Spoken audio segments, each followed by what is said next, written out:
मेरा नाम मोहम्मद आरिफ सिद्दीकी है और मैं तकरीबन 28 साल से स्टैंडर्ड चार्टर्ड बैंक में काम करता रहा हूँ। उसमें पाकिस्तान में भी मैंने काम किया और फिर उसके बाद मैंने मलेशिया में काम किया and all the way. Pakistan में भी मैं CIO था स्टैंडर्ड चार्टर्ड बैंक का। यहाँ पर मैं CIO और CEO भी रहा हूँ स्कोप इंटरनेशनल का। तो मैं अभी कराची गया हुआ था और वहाँ पर खिदर और डॉक्टर खालिद साहब से बात हुई तो उन्होंने इसकी ज़रूरत महसूस की कि पाकिस्तान में जो अब नई टेक्नोलॉजी है वो इंट्रोड्यूस की जाए और बच्चों को बताया जाए कि किस तरह से वो अपना कैरियर आगे लेके जाएं। अच्छा, उसमें अब इस कोर्स के ऑब्जेक्टिव जो हैं वो ये हैं कि हम चाहते हैं कि इस 5 दिन के अंदर एक तो बेसिक आपको जो ब्लॉकचेन के हैं वो हम उसके बारे में बताएं और वो सिर्फ इस तरह ना बताएं कि मैं बोलता जाऊं और आप सुनते जाएं, बल्कि मैंने कोशिश की है कि बहुत सारे डेमोज आपको यहाँ मैं दिखाऊंगा जो इस आज के जैसे लेक्चर में जो डेमोज यूज होंगे वो डेमोज आप बाद में भी यूज कर सकेंगे और अपने खुद कंप्यूटर के ऊपर उन्हें चलाकर देख सकेंगे। तो काफी हद तक इसको मैंने प्रैक्टिकल बनाने की कोशिश की है और उसकी वजह है कि वजह यह है कि मैं चाहता हूं कि इस कोर्स के फिनिश होने के बाद आप कम से कम इस काबिल हों कि ये एक तो देख सकें कि मुझे आगे चलकर क्या करना है।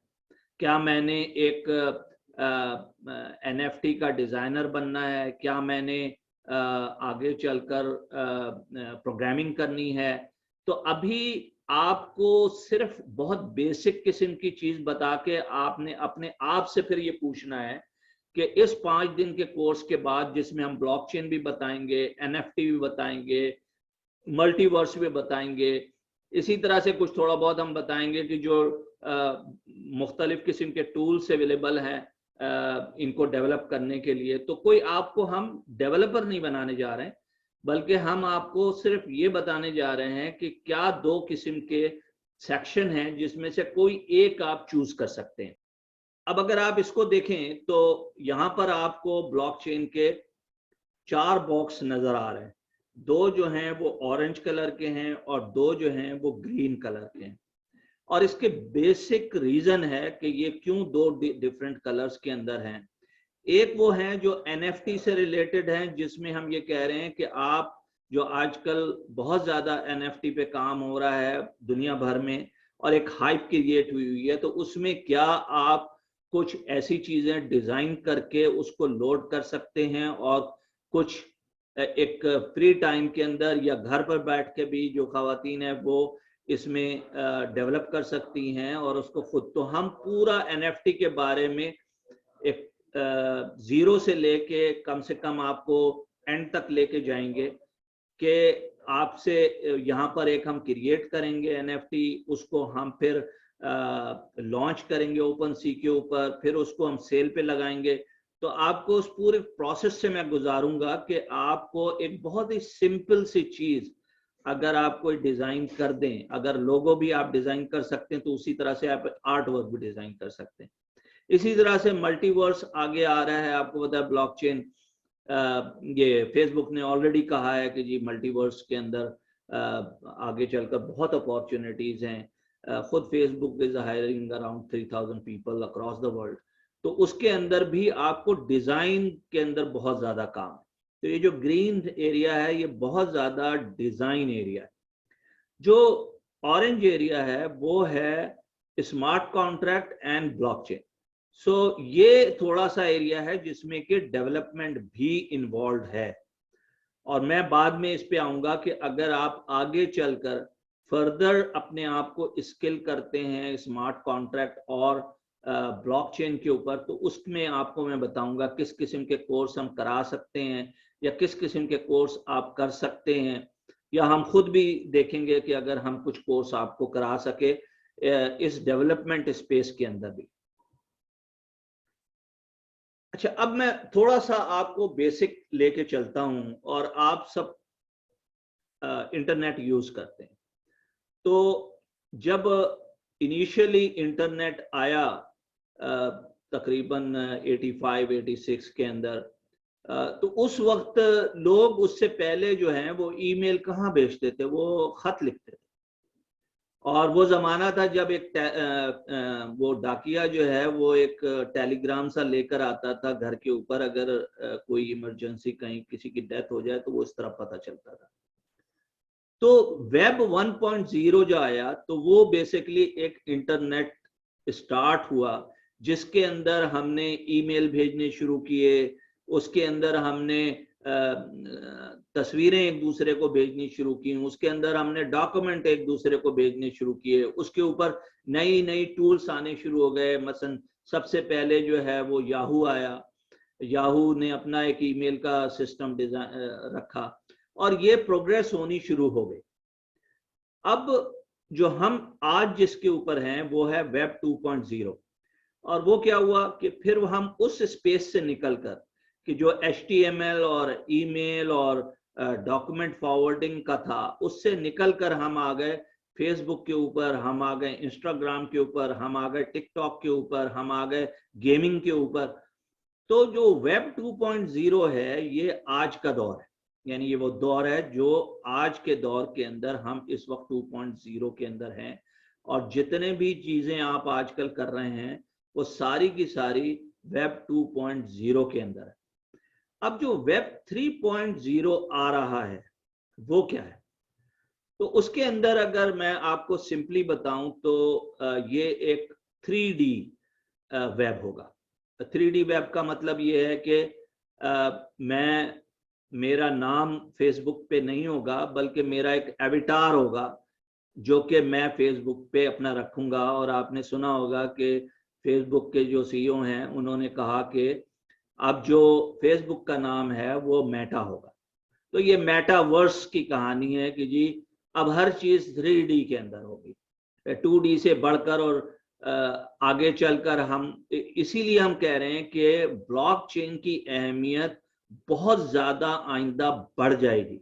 और उसकी वजह यह है कि जब आप इसको 3D पे लेके जाएंगे तो उसी वक्त आप बहुत हद तक इसको डिसेंट्रलाइज भी करेंगे। अभी तक अगर आप देखें कि चाहे आप फेसबुक ले लें, गूगल ले लें या माइक्रोसॉफ्ट ले लें, ये सब सेंट्रलाइज है, या बैंक ले लें, ये सारे के सारे सेंट्रलाइज वे में काम करते हैं। और ये सेंट्रलाइज कब शुरू हुआ? आज से 200 साल पहले, 300 साल पहले, जब ये सारा सिलसिला ऑर्गेनाइजेशन का स्टार्ट हुआ, यानी कंपनी स्टार्ट हुई और ब्रिटिश गवर्नमेंट आई यहाँ इस एरिया में, तो उनकी जो एक कंपनी थी, उस कंपनी ने सबसे पहले यहाँ आकर मुख्तलिफ कंपनीज बनानी शुरू की, उसमें बैंक भी बनाए, उसमें और इदारे भी बनाए। तो ये ज्यादा लंबी स्टोरी नहीं है, ये सिर्फ 300-400 साल पुरानी है कि हम इस जिसे कहते हैं ऑर्गेनाइजेशन या कंपनी का कॉन्सेप्ट आ गया। उससे पहले सब बार्टर था, लोग जो है आटा देते थे और कोई आदमी जो है चप्पल बनाता था वो आपको चप्पल दे देता था, and the people are interacting with the barter way। या उस वक्त भी कॉइन जिसे हम गोल्ड कॉइन या सिल्वर कॉइन होते थे, दरहम वगैरह, तो वो मौजूद थे, उससे चीजें होती थी। अब जो वेब 3.0 आ रहा है तो ये डिसेंट्रलाइज की तरफ लेके जा रहा है। मतलब डिसेंट्रलाइज क्या है? ये जो सारी हम बात करते हैं कि क्रिप्टो करेंसी की, मैं पहले यहाँ पर क्रिप्टो करेंसी की बात करने से पहले एक डिस्क्लेमर यहाँ देना चाह रहा हूँ कि ये जो कोर्स हम करा रहे हैं ये हम कोई आपको क्रिप्टो के बारे में कोई ट्रेडिंग या उसके बारे में खरीद फरोख्त के बारे में नहीं बता रहे। हम सिर्फ और सिर्फ आपको ब्लॉकचेन की टेक्नोलॉजी बता रहे हैं, और ये एजुकेशन पर्पस के लिए, सिर्फ और सिर्फ एजुकेशन पर्पस के लिए। तो यहाँ पर आप जितने भी डेमोज देखेंगे उसका सिर्फ मकसद जो होगा वो आपको एजुकेट करना है, ना कि आपको इस चीज में एक्सपर्ट करना, ना हम कोई आपको एडवाइस देंगे इस तरह की कि आपने ब्लॉकचेन में क्या करना है। ब्लॉकचेन हम सिर्फ क्रिप्टो अगर हम आपको कोई डेमो में बताएंगे भी तो उसका सिर्फ और सिर्फ रीजन ये होगा कि हम आपको ब्लॉकचेन के अंदर ये बताने की कोशिश करेंगे कि ब्लॉक क्या होता है, ट्रांजैक्शन कैसे होती हैं, और फिर हम आगे चल के यूज केस करेंगे जिसमें कि क्रिप्टो नाम की कोई चीज नहीं होगी, बल्कि वो ब्लॉकचेन सप्लाई चेन के ऊपर या बैंकिंग के अंदर यूज हो रहा होगा। तो वेब 3.0 जो है वो 4-5 चीजें लेकर आएगा। एक तो ये कि जी आपके पास 3D हो जाएगा। दूसरा, VR का यूज बहुत ज्यादा बढ़ जाएगा, क्योंकि जब आप 3D में चीजों को देखना शुरू करेंगे तो आप वर्चुअल रियलिटी की तरफ चले जाएंगे, और अगली जो टेक्नोलॉजी आएगी वो बहुत ज्यादा VR का यूज बढ़ जाएगा। नंबर 3, दुनिया अगले 3 सालों में क्वांटम कंप्यूटिंग पे चली जाएगी, तो आपके जो कंप्यूटर्स हैं वो बहुत ज्यादा पावरफुल हो जाएंगे। और जो जैसे आज फेसबुक जो है वो जिस तरह के कंप्यूटर आपको दे रहा है, वो आज से 3 साल बाद या 5 साल बाद वो क्वांटम कंप्यूटर के ऊपर वो सॉफ्टवेयर रन हो रहे होंगे। तो जो जब 3D या 4D चलता है, यानी ग्राफिक जब आपके चल रहे होते हैं, तो बहुत ज्यादा कंप्यूटिंग पावर्स चाहिए होती हैं। तो तीसरी चीज जो होगी आगे वेब 3.0 में, वो ये कि कंप्यूटिंग पावर क्वांटम की आ जाएगी और कंप्यूटर्स बहुत ज्यादा पावरफुल हो जाएंगे। चौथी चीज जो मैं देख रहा हूँ वो यही है कि मैंने जैसे कहा कि डिसेंट्रलाइज वर्ल्ड स्टार्ट हो जाएगा। मसलन ये कि अभी फेसबुक जो है वो सारे रूल्स खुद बनाता है, लेकिन जैसे कि सैंडबॉक्स इस वक्त मौजूद है जो डिसेंट्रलाइज है। मसलन वहां पर अगर आप मेटावर्स उन्होंने क्रिएट किया है, तो वहां पर लोग डिसाइड करते हैं कि क्या करना है। जो टर्म एंड कंडीशन है वो लोग डिसाइड करते हैं। मेरी अगर वहां पर लैंड है तो मैंने अपनी बात वहां अपनी लैंड के ऊपर जो कुछ चाहूंगा मैं कर सकता हूं, ठीक है। तो कोई एक सेंट्रलाइज ऑर्गेनाइजेशन नहीं होगी जो कि इसको गवर्न करेगी, तो इसका कॉन्सेप्ट बहुत ज्यादा बढ़ेगा। पांचवी चीज ये कि ब्लॉकचेन का अभी तक जो यूज है वो बड़ा लिमिटेड है, और उसके रीजन है बहुत से कि एक अवेयरनेस का इशू है बहुत ज्यादा कि जी ब्लॉकचेन क्या बिटकॉइन है या बिटकॉइन क्या ब्लॉकचेन है। तो ये हम जब करेंगे तो मैं आपको बताऊंगा, जब यूज केस बताऊंगा तो उस वक्त मैं आपको ये भी बताऊंगा कि ब्लॉकचेन एक टेक्नोलॉजी, ठीक है। ये जरूर सही है कि सतोशी ने जब बिटकॉइन लॉन्च किया तो उस वक्त वो टेक्नोलॉजी सबसे पहले यूज हुई। इसका कोई ताल्लुक नहीं है कि वो टेक्नोलॉजी बगैर डिजिटल कॉइन के या एसेट के बगैर यूज नहीं हो सकती। तो ये भी इस कोर्स का एक बेनिफिट होगा कि आपको मैं क्लैरिटी दूंगा कि जो कॉइन क्या है, करेंसी क्या है, एसेट क्या है, और एक्चुअली ब्लॉकचेन क्या चीज है, ताकि जब भी किसी से आप बात करें तो आपको पता हो कि ब्लॉकचेन जो है वो क्या चीज है। अच्छा, ये जो है ब्लॉकचेन, जैसे वर्ड से ही जाहिर है कि एक ब्लॉक होता है, उस ब्लॉक के अंदर कुछ डाटा होता है, कुछ हैश डाटा होता है, और इससे एक ब्लॉक बनता है, ठीक है। एक ब्लॉक ज्यादा से ज्यादा 1 MB के तक हो सकता है जो बिटकॉइन का है, और बाकी भी जो हैं उनमें तकरीबन 4 मेगाबाइट तक का डाटा एक ब्लॉक के अंदर हो सकता है। तो जब एक ब्लॉक के अंदर ट्रांजैक्शन भर जाती हैं और उसमें जगह नहीं रहती, तो वो ब्लॉक कंप्लीट हो जाता है और उसकी जगह एक और ब्लॉक ले लेता है, और उस ब्लॉक के अंदर डेटा आना शुरू होता है। और ये दोनों एक दूसरे से चेन कैसे होते हैं या एक दूसरे से लिंक कैसे होते हैं, ये मैं आपको अभी डेमो के थ्रू बताऊंगा कि ये किस तरह से लिंक होते हैं। पहले आप ये समझ लीजिए कि ये जो ब्लॉकचेन जनरेट होता है अभी, इसके दो तरीके हैं। एक है माइनिंग और एक है मिंटिंग। मिंटिंग क्या है कि जैसे आपके रिपल ने ये किया कि तकरीबन मिलियंस ऑफ कॉइन्स उसने मिंट किए, उसके हैश जनरेट किए, यानी उनके एड्रेस जनरेट किए उन ब्लॉक्स के कॉइन्स के, और वो उसने अपने पास रख लिए और फिर उसको वो सेल करना शुरू किया उसने, यानी लोगों ने उसको उसके बाद लेना शुरू कर दिया। तो ये इसे हम कहते हैं कि मिंटिंग। अब हम NFT पे भी जब हम जाएंगे तो हम ये देखेंगे कि क्या होता है जब हम मिंट करते हैं किसी NFT को, ठीक है। तो मिंट का मतलब ये है कि ये कोई हमने मैथमेटिकल प्रॉब्लम सॉल्व करके हमने माइनिंग नहीं की है, बल्कि ये हमने जनरेट किया इसका एक एड्रेस, और वो ब्लॉक जो है वो हमने क्रिएट किया। अच्छा, अब ये माइनिंग क्या होती है?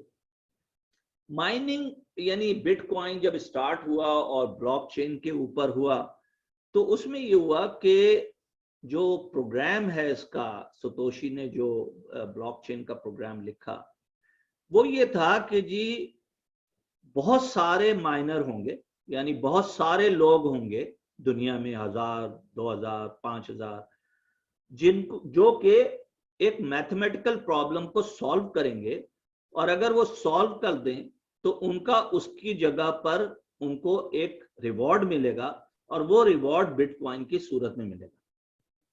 तो सबसे पहले तो ये हुआ कि जब ये शुरू हुआ तो शुरू ही के अंदर चूंकि इसकी हॉल्विंग बहुत ज्यादा थी, तो ये बहुत ज्यादा तादाद में माइनर्स को दिया गया। अच्छा, अब ये हॉल्विंग क्या होती है? अब आप ये समझें कि बिटकॉइन को अगर मैं एक्सप्लेन करूं तो पूरी दुनिया में 21 मिलियन से ज्यादा बिटकॉइन नहीं हो सकते। यानी जो प्रोग्राम सेट किया गया है उस प्रोग्राम के अंदर 21 मिलियन से ज्यादा बिटकॉइन नहीं हो सकते। इस वक्त 18.9 मिलियन बिटकॉइन माइन हो चुके। तो कितने रह गए? सिर्फ आपके पास तकरीबन 1.5 से 2 मिलियन बिटकॉइन है जो कि अगले 14 इयर्स के अंदर माइन होंगे। अब ये अगले 14 इयर्स में कैसे माइन होंगे कि इस वक्त अगर एक ब्लॉक कोई यानी मैथमेटिकल प्रॉब्लम, अभी हम आएंगे कि क्या मैथमेटिकल प्रॉब्लम है जो वो सॉल्व करते हैं, यानी एक हैश डिस्कवर कर लेते हैं ब्लॉक का कोई भी एक माइनर, तो उसको इस वक्त 6.25 बिटकॉइन मिलते हैं। ठीक है। हॉल्विंग ये है कि आज से 1 साल पहले ये 12.50 मिलते थे, और अगले 3 साल के बाद ये मिलेंगे 3.25 बिटकॉइन अगर एक ब्लॉक वो डिस्कवर कर लेते हैं। ठीक है। तो जैसे जैसे ये 3 साल, 6 साल, 8 साल तक जाते जाएंगे, ये बिटकॉइन मार्केट में नहीं होंगे और नए बिटकॉइन नहीं आ सकते, क्योंकि ये सिर्फ 21 मिलियन हो सकते हैं। ठीक है। तो ये मैं थोड़ा सा फर्क बताना चाह रहा था। अच्छा, हॉल्विंग पे एक और भी बात मैं बता दूं कि ये हर 4 साल बाद हाफ हो जाता है, यानी उनको जो रिवार्ड मिलता है वो 50% हो जाता है। ठीक है। और जब हम इथेरियम की बात करते हैं तो इथेरियम में वो ये करते हैं कि बंद कर देते हैं, तो हम इस पर डिस्कस करेंगे। मैं जरा इसको आसान रखना चाह रहा हूँ कि इस वक्त के इस चीज को आप ज्यादा डीप ना जाएं। जब हम डेमो करेंगे तो आपको जरा ज्यादा आसानी से समझ में आएगा कि ये चीजें क्या है। जी, ये आपको डेमो नजर आ रहा होगा स्क्रीन के ऊपर। इसको कहते हैं SHA-256 हैश। ये एक हैश कोड है और तमाम की तमाम ब्लॉकचेन इसी हैश के ऊपर बेस करता है। मसलन ये कि अभी मैं यहां पर आप देखें, जब अपना नाम लिखूंगा तो हर कैरेक्टर पे ये जो नीचे आप देख रहे हैं हैश का एक कोड, ये हैश कोड जो है ये चेंज होता जाएगा। मसलन मैंने ए लिखा, आप देखें नीचे चेंज हो गया। मैंने आर लिखा, फिर चेंज हो गया। आई लिखा, फिर चेंज हो गया। एफ लिखा, फिर चेंज हो गया। तो मैं यहां पर कोई भी डेटा डाल दूंगा, उस डेटा का एक हैश कोड यहां पर जनरेट होगा। ठीक है। इसको कहते हैं, और इसका जो स्टैंडर्ड है एल्गोरिथम का, हैश एल्गोरिथम का 256, वो एल्गोरिथम के थ्रू जो भी डेटा दिया जाए, अब वो एक डॉक्यूमेंट, तो इसमें अगर मैं एक पूरा कॉन्ट्रैक्ट डाल दूं, मैं कोई एक प्रॉपर्टी का डॉक्यूमेंट डाल दूं, वो एक ही हैश जनरेट करेगा। और वो हैश मसलन मैं कि आरिफ सिद्दीकी मैंने लिखा, और मैंने ये जब जो हैश कोड इसने जनरेट किया है, ये मैं यहां से करके दोबारा जब लिखूंगा तो एक्चुअली वो वही जनरेट करेगा जो इससे पहले किया था। तो मैं अगर एक स्पेस भी इसमें ऐड करूंगा तो वो हैश कोड चेंज हो जाएगा। तो हैशिंग क्या चीज है, और ये सारा ब्लॉकचेन को अगर आपने समझना है और आगे जब हम कर रहे होंगे, तो ये सब कुछ हैश कोड की बेसिस के ऊपर है। यानी अगर मेरा कोई एड्रेस है, मैंने में कोई वॉलेट लिया हुआ है, मैंने कोई ब्लॉकचेन में ब्लॉक बनाया है, हर चीज का एक हैश कोड होगा। ठीक है। अच्छा, ब्लॉक क्या होता है? यहां पर आपको स्क्रीन पे नजर आ रहा होगा कि इसमें एक ब्लॉक का नंबर है, ये एक यूनिक नंबर हर ब्लॉक का होता है, यानी हर ब्लॉक का एक यूनिक नंबर होता है। इसी तरह न्यूसेंस, ये भी एक यूनिक नंबर हर ब्लॉक का होता है, ठीक है। और इसी तरह आप नीचे देखें तो एक हैश कोड, जैसे शुरू में हम देख रहे थे हैश कोड, इस तरह से एक हैश कोड भी नीचे आ रहा है जो कि इस डाटा का है। अच्छा, आप देखें कि शुरू के 4 डिजिट जो हैं इस हैश कोड के, वो आपको नजर आ रहे हैं। तो जब भी कोई हैश ब्लॉक जनरेट किया जाता है, चाहे वो माइन किया जाए या मिंट किया जाए, उस सूरत के अंदर उसके फर्स्ट 4 डिजिट जो हैं वो 0 ही होते हैं, ठीक है। लेकिन जब उसके अंदर डाटा डाला जाता है तो फिर उस सूरत के अंदर वो हैश कोड देखें आप चेंज हो जाएगा। तो जब तक आपका डाटा यानी फर्स्ट टाइम जो ब्लॉक जनरेट होगा वो होगा 4 जीरोस उसके शुरू के अंदर होंगे। और डाटा क्या होगा? डाटा वो नंबर ऑफ ट्रांजैक्शंस होंगी जो एक ब्लॉक के अंदर रखी गई। तो ये बिल्कुल इसी तरह है कि आपके पास ऑरेंज के बॉक्सेस हैं और एक बॉक्स के अंदर 20 ऑरेंज, सपोज दैट 24 ऑरेंज आ सकते हैं। अब किसी बॉक्स में आपने 20 ऑरेंज रखे, किसी में 24 रखे, किसी में आपने 10 रखे, किसी में 12 रखे, लेकिन ये आपको पता है कि इस बॉक्स के अंदर 24 ऑरेंजेस से ज्यादा नहीं आएंगे। तो यही आपने करना है कि ये जो ब्लॉकचेन है, इसमें जो ब्लॉक है वो एक लिमिटेड साइज है, मसलन 1 MB की एक साइज है, उससे ज्यादा ट्रांजैक्शन उसमें नहीं आ सकती और वो बहुत ज्यादा वेट भी नहीं कर सकती। तो मसलन ये कि अगर एक ब्लॉक आधा भर गया है या एक ब्लॉक किसी ने मिंट किया है और उसके अंदर वो 6 ट्रांजैक्शन या 3 ट्रांजैक्शन डाल के वो उसको थ्रू कर सकता है जो माइनर है।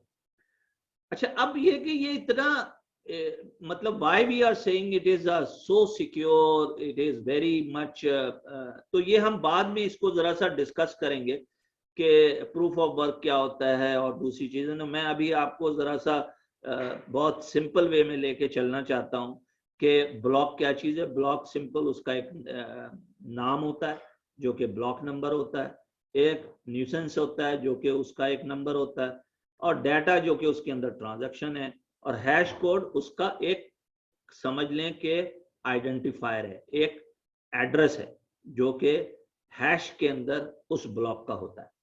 अब आ जाएंगे ब्लॉक चेन कैसे होती है। अच्छा, ब्लॉक चेन ऐसे होती हैं कि जब हम ये कहते हैं कि जी एक ब्लॉक है, उसके अंदर डेटा है, तो सबसे पहला जो ब्लॉक जनरेट हुआ वो 0 था, यानी उसको हम कहते हैं कि जो ब्लॉकचेन या फर्स्ट जब स्टार्ट हुआ तो जो पहला ब्लॉक जनरेट हुआ था वो 000 था, और जो उसके नीचे आप हैश कोड देख रहे हैं वो इस ब्लॉक का हैश कोड है।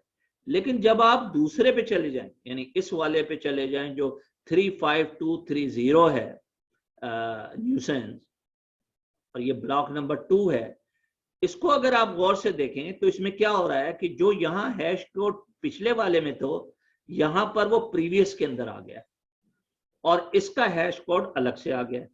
तो इसका मतलब ये है कि हर ब्लॉक का जो हैश कोड का नाम था वो नाम अगले ब्लॉक के अंदर मौजूद होता है as a previous hash code, और उसका अपना भी एक हैश कोड होता है। तो इसको हम कहते हैं कि ये 2 ब्लॉक चेन हो गए।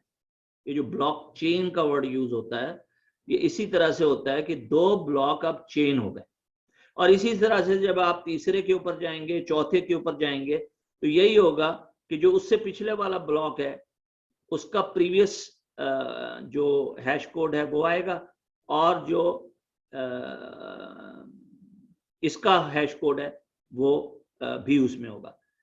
अब मैं बाद में डिटेल में वैसे तो बताऊंगा, लेकिन अभी मैं वैसे ही आपको बता रहा हूं कि अगर बीच में एक ब्लॉक जो चेन के अंदर है, आप इसको बिल्कुल चेन ले लें जो कि आपकी नॉर्मल जंजीर जिसे हम कहते हैं, अगर बीच में से एक ब्लॉक को कोई जाके चेंज करेगा तो आप यहां देखें कि अगर मैं इस डाटा के अंदर कुछ भी चेंज करूंगा तो इसका जो हैश कोड है वो चेंज हो गया। जब ये हैश कोड चेंज हो गया तो अगले जितने भी ब्लॉक्स हैं वो सब करप्ट हो जाएंगे। और फिर जब ये वेरिफिकेशन के लिए मुख्तलिफ बाइनर के पास जाएगा तो वो कहेंगे नहीं भाई, ये जो आपका डाटा है ये ठीक नहीं है, आप इसको ठीक कीजिए। तो उस माइनर को कहा जाएगा जहां ये डाटा में गड़बड़ हुई है कि आपका जो अब डाटा वेरिफिकेशन नहीं हो सकती, इसलिए कि आपके कहीं ना कहीं किसी ना किसी ने ब्लॉक चेंज किया। इसीलिए हम कहते हैं कि ये बहुत सिक्योर है। इसको हम थोड़ा डिटेल में बाद में बात करें। अब ये डिस्ट्रीब्यूटेड क्या है कि जी ये एक पीयर ए है जो कि मुख्तलिफ ब्लॉक्स उसके पास हैं, और एक पीयर बी है जो कि मुख्तलिफ ब्लॉक्स उसके पास हैं, पीयर सी है जो मुख्तलिफ ब्लॉक्स हैं।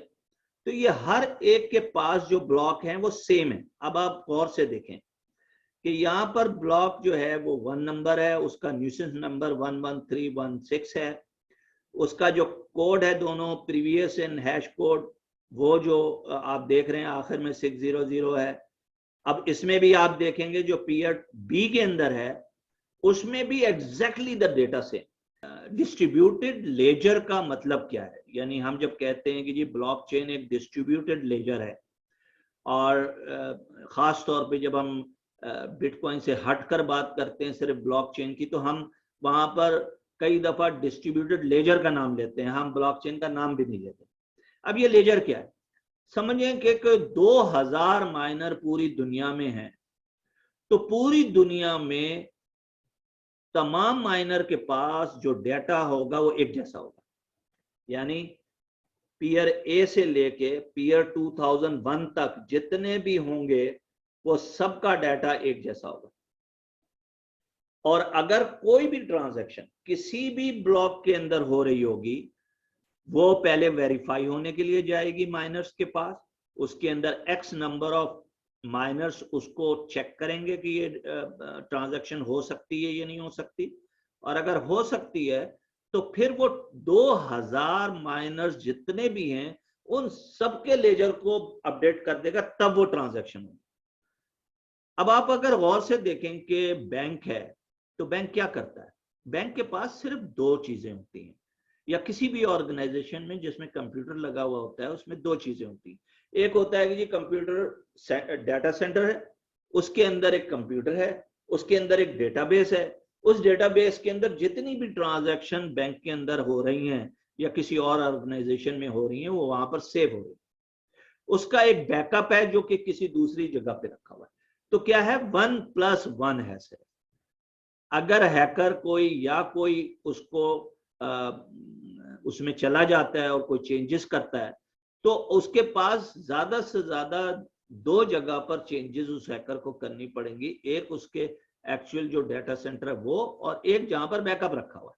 ठीक है, माइनर के साथ ये है, सो ब्लॉकचेन के अंदर ये है कि जो 2000 माइनर अगर हैं तो 2000 जगह पर वो लेजर लिखा जा रहा है एक ही जैसा।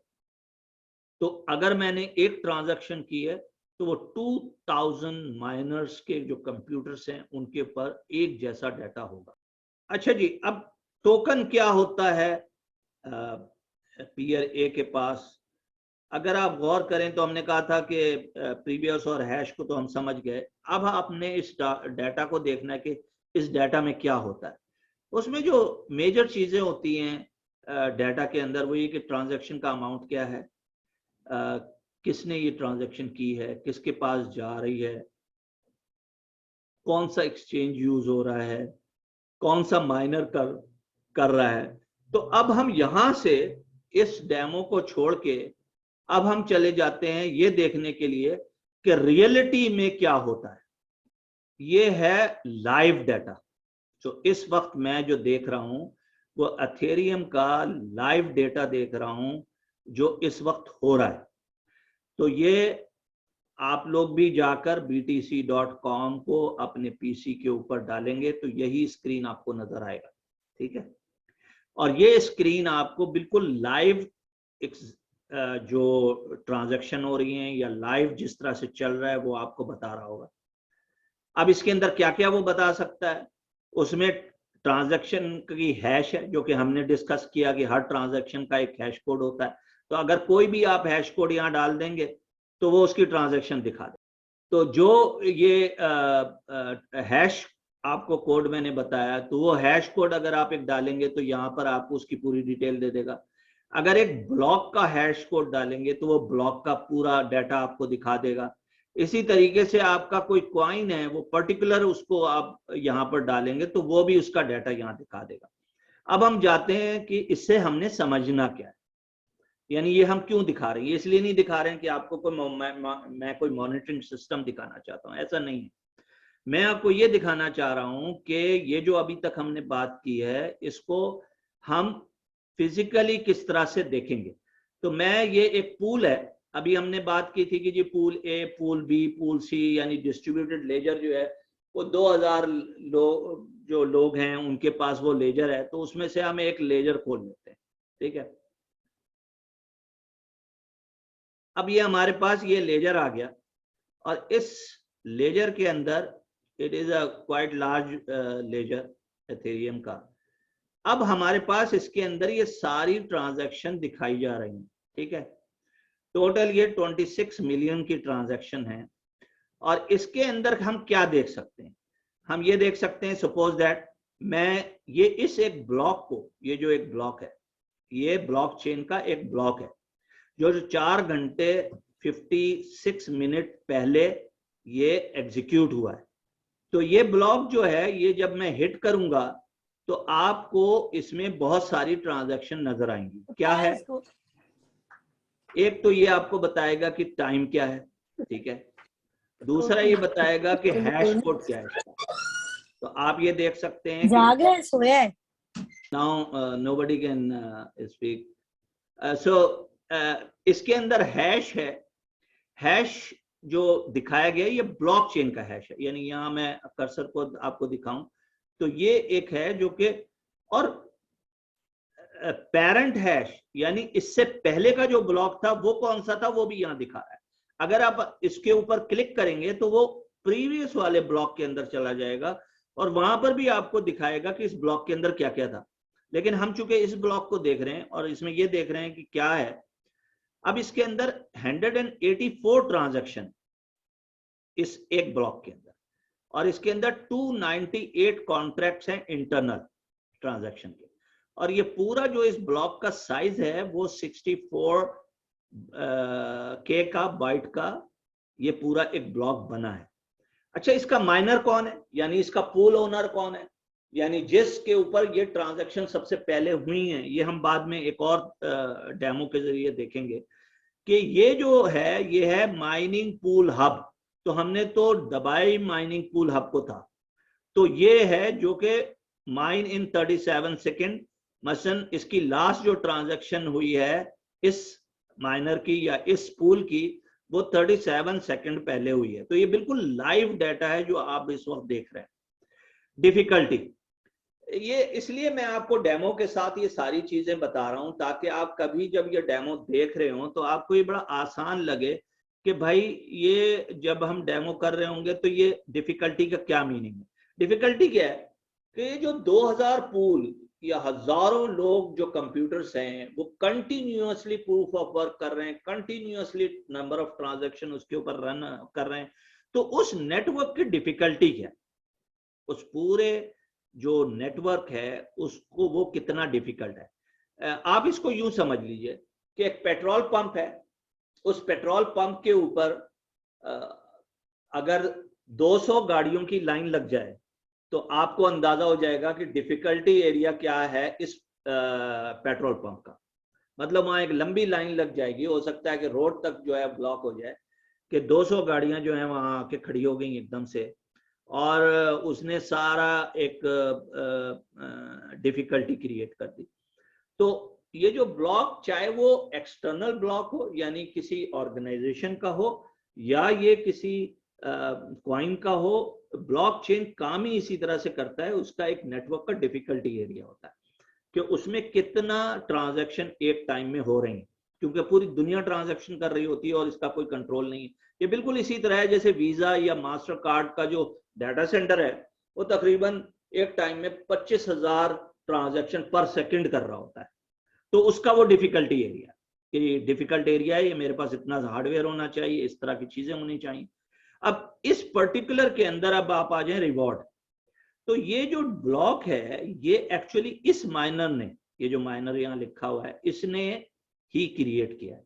मतलब इसने वो मैथमेटिकल प्रॉब्लम रिजॉल्व किया है। और वो मैथमेटिकल प्रॉब्लम क्या होता है कि बिटकॉइन क्लाउड में आता है और उसके 2 पीसेज या मल्टीपल पीसेज होते हैं, और जो ग्राफिक कार्ड है उनका वो कंटिन्यूअसली वो क्लाउड के अंदर देख रहा होता है कि ये कहाँ पर मुझे इसके सारे पीसेस मिल जाएं, और जब मैं जोड़ूं तो वो अगर क्लिक हो गया तो फिर ये कॉइन मेरा हो गया, यानी ये ब्लॉक मेरा हो गया। तो उस ब्लॉक को जब इसने लिया तो ये रिवॉर्ड उसे मिला है, यानी इतने इथेरियम उसको एज ए अवार्ड मिला है कि भाई ये आपने चूंकि माइन किया है तो आपको $5,643 बनते हैं उस वक्त की इथेरियम के पैसे के हिसाब से। अब इसमें ट्रांजैक्शन फी भी है कि हमने यहाँ देखा था कि 184 ट्रांजैक्शन हुई है, तो 184 के अंदर उसने 1.13 इथेरियम जो है चार्ज भी की उन लोगों से जिन्होंने ट्रांजैक्शन किए। तो $3,000 के करीब उसने चार्ज किया है जो कि माइनर है। और हम आगे आके आपसे बात करेंगे कि ये गैस फी क्या कहलाती है और ये जो गैस फी है ये ट्रांजैक्शन फी कैसे बनती है। ठीक है, अब आ जाए बर्न फी। अच्छा, बर्न फी क्या है? देखिए, इथेरियम ये कर रहा है कि रेगुलर बेसिस के ऊपर कुछ कॉइन जो है या कुछ पोर्शन जो है वो बर्न कर देता है ताकि बहुत ज्यादा अवेलेबिलिटी ना हो जाए। मसलन इस वक्त जो है वो अवेलेबिलिटी चूंकि बहुत ज्यादा है तो वो क्या करते हैं कि इसको बर्न कर देते हैं, मसलन वो किसी को भी नहीं मिलता और उसको हम कहते हैं कि ये बर्न हो गया है इस वक्त, और इससे जो सप्लाई है उसको वो कंट्रोल करते हैं। गैस लिमिट इस वक्त 30 मिलियन की यहाँ पर है, गैस यूज्ड इसने 10 मिलियन की है जो कि 35.13% ऑफ द एक्चुअल डिफिकल्टी है, और एवरेज गैस जो है 107 GWEI है। अच्छा, ये गैस भी होती क्या है, ये भी बहुत इंपॉर्टेंट है आपको, चूंकि ये मैं सारा जो डेमो दिखा रहा हूँ ये इसलिए नहीं दिखा रहा हूँ कि आपको डेमो देखना है, इसके साइड में जो ये चीजें लिखी हुई हैं इनको बताने की कोशिश कर रहा हूँ कि ये है क्या। और ये गैस फी बहुत इंपॉर्टेंट है जब आप NFT करने जा रहे होंगे अपना सेल करने के लिए या कोई और काम कर रहे होंगे, तो गैस फी सबसे इंपॉर्टेंट है। और वो क्या है, हमारे पाकिस्तान में इसको पेट्रोल कहते हैं, अमेरिका और बाकी जगह उसको गैस कहते हैं। ठीक है, तो ये बिल्कुल आप कह लें gas fee is a petrol fee. तो जब 200 लोगों की लाइन लगी हुई होगी पेट्रोल पंप पे, तो वो जो इथेरियम या ब्लॉकचेन या कोई भी ब्लॉकचेन है वो उसकी ट्रांजैक्शन फी को बढ़ा देगा ताकि ज्यादा से ज्यादा लोग अभी हमारे पास ना आए और ताकि हम इस सिचुएशन को हैंडल कर सकें, नंबर ऑफ ट्रांजैक्शन को। तो जितना ज्यादा लोड होगा ट्रांजैक्शन का उतनी ज्यादा आपको पैसे देने पड़ेंगे ट्रांजैक्शन के। तो आगे चलकर हम जब ट्रांजैक्शन देखेंगे तो आपको मैं दिखाऊंगा कि पर ट्रांजैक्शन किसने कितना पे किया है। ठीक है, न्यूसेंस मैंने आपको दिखाया था, तो वो एक नंबर है जो कि यहाँ जनरेट होता है वहां पर कि भाई हर ब्लॉक का एक बिल्कुल डिफरेंट नंबर जनरेट होता है। ठीक है, और वो यहाँ पर आप देख रहे हैं। ठीक है, अब हम आ जाते हैं कि जी ये ट्रांजैक्शन जो है वो क्या थी, सॉरी ये फ्रॉम टू हैश। ये देखें, ये है डाटा जो इनपुट डाटा और आउटपुट डाटा इसके अंदर है, ये आपको इस तरह से नजर आता है वहां पर। और इसमें आपको यहाँ पर ये भी पता चलेगा कि जी गैस लिमिट क्या थी उसकी ट्रांजैक्शन की, उसने गैस प्राइस क्या पे किए। ठीक है, वो भी आएगी। अब मैं वापस चला जाता हूं बिल्कुल शुरू में। ठीक है, और यहां पर मैं ये करता हूं कि ब्लॉकचेन के बजाय मैं ट्रांजैक्शन हैश डालता हूं। ठीक है, तो आपको क्या चीज नजर आएगी हमें ट्रांजैक्शन नजर आएगी कि ये ट्रांजैक्शन क्या थी। ठीक है, तो आप यहाँ से ट्रांजैक्शन देख सकते हैं कि ये ट्रांजैक्शन की वैल्यू क्या थी। इस पर्टिकुलर ट्रांजैक्शन $270 की थी। इसमें उसने जो फी पे की है वो $6 और $6.15 इस ट्रांजैक्शन की फी पे की है उसने, जिस आदमी ने भी ये ट्रांजैक्शन की। बताने का मकसद ये है कि आपको ये सब तीन चीजें बड़ी क्लियर आपको समझ में आएंगी। अब एक ब्लॉक है, उस ब्लॉक के अंदर नंबर ऑफ ट्रांजैक्शंस होती हैं, हर ब्लॉक के आगे एक और नया ब्लॉक लगता है, फिर वो ट्रांजैक्शन जो है उसका जब ये ब्लॉक फिल हो जाता है तो नया ब्लॉक में ट्रांजैक्शन जानी शुरू हो जाती हैं, और ये ब्लॉक जो है तमाम जो पीयर्स हैं, जो माइनर्स हैं, उन पे अपडेट हो जाता है। तो चले अब हम ये भी देख लेते हैं, जरा सा एक मैं आपको डेमो दिखाता हूं कि हम ये भी देखें कि ये किस तरह से काम करता है। अब ये बड़ा एक इंटरेस्टिंग सी चीज आपके सामने नजर आ रही है। There are number of balls moving here and there actually. तो मैं आपको थोड़ा सा एक्सप्लेन करूं, और ये लाइव हो रहा है बाय द वे, ये इस वक्त बिल्कुल लाइव डेटा आप देख रहे हैं। ठीक है, आपको यहां पर नजर आएगा कि कितने सेकंड। तो ये क्या चीज है, ये जो ब्लू के अंदर है, ये हम इथेरियम देख रहे हैं इस वक्त। तो ये जो ब्लू के अंदर है ये इथेरियम का ब्लॉक है, और ये जो ट्रांजैक्शंस हैं, ये जो यहाँ पर लोगों की तस्वीरें आ रही हैं, ये ट्रांजैक्शन है। तो जैसे ही ये ट्रांजैक्शन इसमें भर जाती हैं, मसलन ये देखें ये भरी और ये ब्लॉक चला गया, क्या हुआ कि एक ब्लॉक के अंदर सारी ट्रांजैक्शन जब फिल हो गई तो वो ब्लॉक फौरी तौर पर अपडेट हो गया तमाम लेजर्स के ऊपर। ठीक है, डिस्ट्रीब्यूटेड लेजर्स के ऊपर। और फिर जो नीचे से ब्लॉक आया उसके अंदर फिर उसने ट्रांजैक्शन डालनी शुरू कर दी, और जब वो भर गया तो नेक्स्ट आ गया। अब इस वक्त तकरीबन 3 सेकंड के अंदर एक ब्लॉक इथेरियम का जो है नो नंबर ऑफ ट्रांजैक्शन से भर रहा है। अब हम जरा ये देख लेते हैं कि ये जो ब्लॉक है ये है क्या। अब ये देखें 14 सेकंड में ये ब्लॉक हुआ है, और लोड इस वक्त 89% इसका था, और जीओआई बेस जो है वो 93% थी। मसलन जी यानी गैस जो यूज हुई है वो गैस इस वक्त आपके 29 या 30 मिलियन की है, जो कि फुल है यानी हाईएस्ट है। तो इसका मतलब है कि लोग बहुत ज्यादा ट्रांजैक्शन कर रहे हैं। और इसी तरीके से आप नीचे जाएं तो नंबर ऑफ ट्रांजैक्शन नजर आ रही हैं कि इस ब्लॉक के अंदर जो कि 1412714 है ब्लॉक नंबर, इसके अंदर 330 जो ट्रांजैक्शन है वो हुई है। अब मैं कोई भी एक यहां से दबा देता हूं, ये क्या है, ये वो एक आदमी है जो ट्रांजैक्शन कर रहा है, उसका हैश कोड ये है, उस पर्टिकुलर आदमी का हैश कोड ये है। उसका जो गैस प्राइस है वो उसकी इस वक्त बहुत लो है, उसने जो गैस लिमिट दी है वो बहुत, इसका मतलब ये है कि इसकी जो फी होगी वो बहुत कम होगी, और अभी ये उसमें गया नहीं है। तो waiting for transaction with lower account nuisance. Now this is very important. मसलन अब जब हम एनएफटी करने जाएंगे तो क्या होगा, अगर आप फौरन के फौरन ट्रांजैक्शन करना चाहते हैं तो फिर आपको ज्यादा गैस फी पे करनी पड़ेगी। मैं कहता हूँ जी विद इन 2-3 सेकंड मेरी ट्रांजैक्शन हो जाए, तो मैं क्या करूंगा कि जो 30,000 की गैस की वो है उसकी बेसिस के ऊपर मैं कहूँगा ठीक है, और जो भी वो चार्ज करेगा $10, $15, $20, वो मैं उसको देने पड़ेंगे। अच्छा, मैं एक ट्रिक यूज करता हूँ, मैं कहता हूँ कि नहीं जी, मैं जाकर उसमें गैस फी देखता हूँ और जाके मैं कहता हूँ नहीं जी मुझे तो कोई जल्दी नहीं है इसकी, मेरे पास पैसे बेशक 5 मिनट बाद आ जाएं या 10 मिनट बाद आ जाएं, लेकिन मुझे गैस फी बहुत थोड़ी देनी। मैं कोई $30 या $40 फी नहीं दे सकता, मैं तो $5 या $10 दूंगा, और उसके लिए फिर क्या मैं करूंगा कि जाकर मैं अपना वेटिंग एरिया चेंज कर दूंगा। ठीक है, तो ये जो है ट्रांजैक्शन वेट हो रही है इस वक्त कि वो यहाँ पर लाइन में लगा हुआ है और ये इस ब्लॉक में नहीं जाएगा।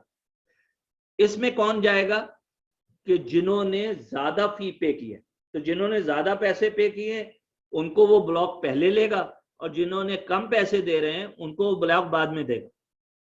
हाँ, ये सही है कि अगर पहले ही ब्लॉक के अंदर सारे लोग ट्रांजैक्शन नहीं है तो वो क्या करेगा कि उसी ब्लॉक के अंदर इसको भी ले जाएगा। तो यहां पर आप देख रहे हैं कि ये सारे लोग क्या हैं, ये लोग हैं, यानी ये ट्रांजैक्शंस हैं, और हमने एक ट्रांजैक्शन यहां पर देखी है। अब हम एक और देख लेते हैं।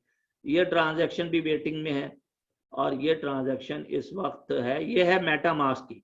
तो हम मेटामास्क बड़े आइंदा चल के पढ़ेंगे, ये बहुत इंपॉर्टेंट चीज है कि मेटामास्क के लिए किस तरह से आप अपनी NFTs को डालते हैं। अब हम एक ले लेते हैं कोई भी पीयर, ठीक है। तो हम एक इस पीयर को उठा लेते हैं। ये कौन है? ये एक पीयर है जो ट्रांजैक्शन कर रहा है। ये एक्सचेंज भी हो सकता है, ये नॉर्मली दीज आर एक्चुअली वो लोग जो कि जैसे ये ओपन सी है। तो इस वक्त आप ग्रीन में जो देख रहे हैं वो ट्रांजैक्शन हो गई है, और जो बल्ब आप देख रहे हैं वो क्या है, वो वेटिंग में। आप ये देख रहे हैं कि जो ये यस आ रहा है, ये ट्रांजैक्शन ओपन सी के ऊपर हो रही है, और जो वेट आ रहा है वो थोड़ी वेट के अंदर है, ठीक है। तो ये हमने एक ओपन सी का देखा, इसी तरह हम किसी का भी देख सकते हैं। मतलब यहाँ पर जितने भी पीयर हैं किसी की भी हम उठाकर ये देख सकते हैं कि क्या है। इस वक्त मैं ऊपर देख रहा था कि एवरेज जो गैस फी है वो कोई $8 के करीब पड़ रही है, और 22 सेकंड पहले पिछला जो ब्लॉक है वो मेंट हुआ है। अब आ जाए जरा सा बिटकॉइन के ऊपर। अब आप देखें बिटकॉइन का जो ब्लॉक है, it is taking much longer than actually suppose to, ठीक है। और इसकी जो यहां मैं दबा दूं, अब आप देखें 9 मिनट लगे हैं एक ब्लॉक को होने में।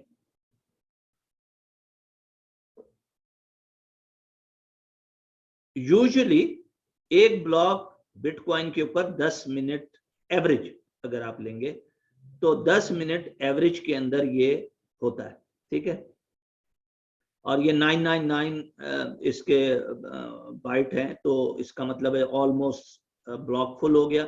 और फुल होने के बाद तो ये ब्लॉक का नंबर है 721498, और ये 9 मिनट पहले ही ये हुआ है, यानी यहाँ पर आप देखें ये इस वक्त मौजूद है और इसमें ट्रांजैक्शन जा रही है। इसका मतलब ये है कि जो ब्लॉक है वो 10 से 12 मिनट ले रहा है एक के अंदर। अब इसकी अगर आप फी देखें तो ट्रांजैक्शन फी 0.51 है डॉलर, जो कि बहुत ही कम है, ठीक है। और क्यों कम है? क्योंकि इस वक्त नंबर ऑफ ट्रांजैक्शन बहुत थोड़ी हो रही है। तो चूंकि नंबर ऑफ ट्रांजैक्शन बहुत थोड़ी हो रही हैं, इसलिए इसकी जो फी है, तो बहुत सारे लोग इंतजार करते हैं कि अगर फी कम होगी तो फिर हम अपनी ट्रांजैक्शन करेंगे, ठीक है। यहां पर हम प्रेस करेंगे तो आपको तो ये चीज मैं बता चुका। अब आप आ जाएं कि मैं कोई एक ट्रांजैक्शन ले लूं। मैंने ये एक ट्रांजैक्शन ली और आपको मैं दिखा रहा हूं कि ट्रांजैक्शन क्या है। 1 ये तो इसकी साइज है, ये इसका हैश है, ये इसका स्टेटस है। Waiting for the line means ये अभी ब्लॉक में जाने के लिए वेट कर रहा है। तो ये आपको एक बहुत अच्छा एक डेमो मिला है जिसमें आप ये देख सकते हैं कि किस तरह से ब्लॉक है, किस तरह से ट्रांजैक्शन जो है उन ब्लॉक्स में जाती हैं।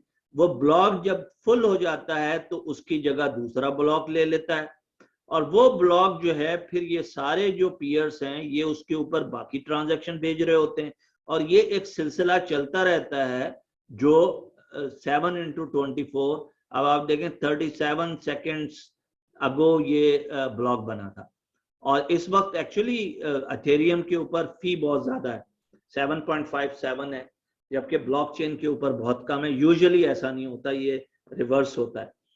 अब आ जाए, आपको मैं एक और चीज दिखाता हूं, और वो ये है कि इंटरेस्टिंग, ये आपको कुछ नजर आ रहा है कि ये क्या रिप्रेजेंटेशन?